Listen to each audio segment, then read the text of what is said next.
Hello friends, இன்றைக்கி நம்ம கத்திரிக்காவில் ஒரு பிரியாணி ரெசிபி தாங்க செய்ய போகிறோம். வாங்க எப்படி செய்யுதுன்னு பார்க்கலாம்.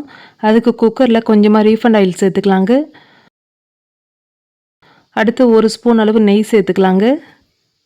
எண்ணெய் நல்லா சூடாயிடுச்சுங்க. இப்போ தாளிப்புக்கு 2 பிரியாணி இலை, 1/2 ஸ்பூன் அளவு சோம்பு எடுத்துருக்கேன், 5 கிராம்பு, 4 துண்டு பட்டை, 2 ஏலக்காய் எடுத்துருக்கேங்க. இப்போ எல்லாத்தையும் எண்ணெயில் போட்டு நல்லா பொரிய விட்டுறலாங்க.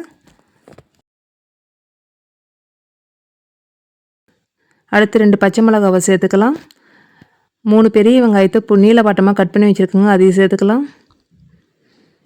வெங்காயம் நல்லா கலர் மாறுற அளவுக்கு நல்லா வதங்கணுங்க, வதக்கி விட்டுக்கலாம். அடுத்து 2 தக்காளி பழம் பொடியாக கட் பண்ணி வச்சுருக்கோங்க, அதையும் சேர்த்துக்கலாங்க. இப்போ வெங்காயம் தக்காளி எல்லாம் நல்லா சுருள வதங்கணும்.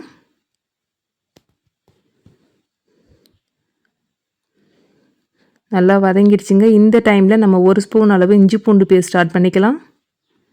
இஞ்சி பூண்டு பேஸ்ட்டு பச்சை வாசனை போகிற அளவுக்கு நல்லா வதக்கி விட்டுக்கலாங்க.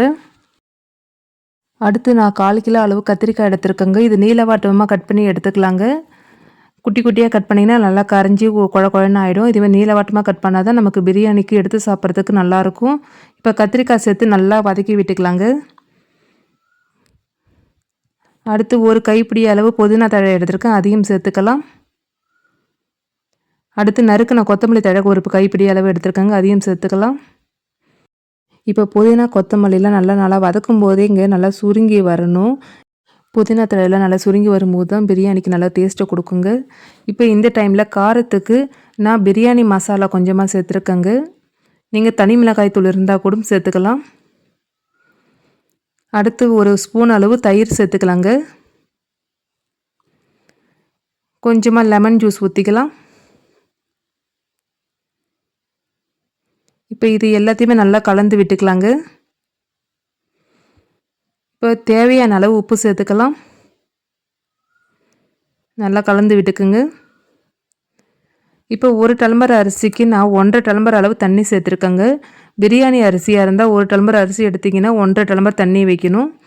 அப்போ தான் அளவு கரெக்டாக இருக்கும். இப்போ நல்லா கலந்து விட்டுக்கலாங்க. இப்போ நான் பிரியாணி அரிசியை ஒரு 10 நிமிஷம் நல்லா ஊற வச்சு வடிகட்டி வச்சுருக்கேங்க. இப்போ அந்த அரிசியை சேர்த்துக்கலாம். எந்த அரிசி எடுத்தாலுங்க தண்ணியோட அளவு கரெக்டாக வச்சிங்கன்னா பிரியாணி குழையாமல் உதிரி உதிரியாக கிடைக்குங்க. நல்லா கொதிக்க ஆரம்பிச்சிருச்சுங்க. இப்போ மூடி போட்டு 2 விசில் வச்சிடலாங்க. பிரியாணி செய்யும் போது 2 விசில் தாங்க வைக்கணும். அதுக்கு மேலே வச்சிங்கன்னா சாதம் குழஞ்சிரும். 2 விசில் வந்த பிறகு உடனே ஓப்பன் பண்ணக்கூடாதுங்க. ஒரு 10 நிமிஷம் கழித்து தான் நமக்கு ஓப்பன் பண்ணணும். அப்போ தான் சாதம் உதிரி உதிரியாக கிடைக்கும். இப்போ 2 விசில் வச்சு ஒரு 10 நிமிஷம் கழித்து நம்ம ஓப்பன் பண்ணி பார்க்குறோங்க. பாருங்கள், நல்லா சாதம் வெந்துடுச்சு. கொஞ்சம் கூட சாதம் குழையவே இல்லை பாருங்கள். நான்வெஜ் சாப்பிடாதவங்க இதுமாரி கத்திரிக்காய் வச்சு ஒரு தடவை பிரியாணி செஞ்சு பாருங்கள், சூப்பராக இருக்கும் டேஸ்ட்டு. கண்டிப்பாக இந்த வீடியோ உங்களுக்கு பிடிக்கும்னு நினைக்கிறேன். பிடிச்சிருந்தால் லைக் பண்ணுங்கள், ஷேர் பண்ணுங்கள், கமெண்ட் பண்ணுங்கள். மறக்காமல் நம்ம சேனலை சப்ஸ்கிரைப் பண்ணுங்கள். தேங்க்யூ.